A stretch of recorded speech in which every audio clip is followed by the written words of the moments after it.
It's not one of the most important um, videos of mine, but it's history, and because it's history, I'm taking that video.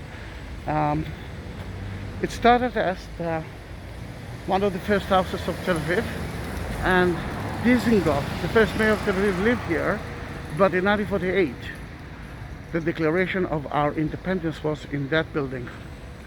They're renovating it, and I wanted to see the silicate stones, blocks, and crossing the street to the other side to show you how it actually used to be.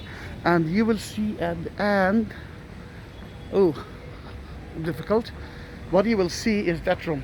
You will see that's the declaration room, and I'm trying to show you where. Oh, I don't have it.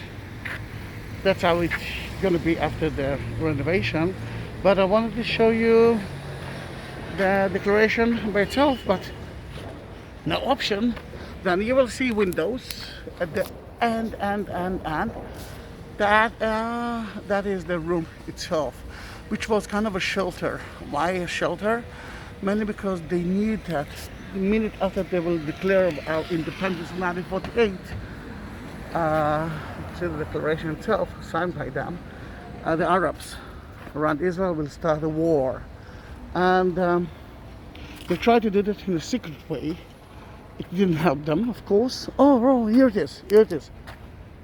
And that's the declaration itself, the real one. So you remember the windows that you saw? Here it is. And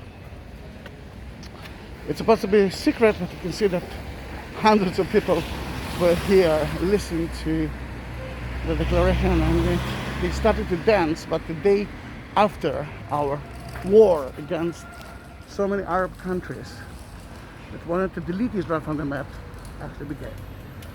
Then it's the end of November, and just for the Israeli history's sake, I wanted you to see the building, how it actually was before, and now you know how it's gonna be later on.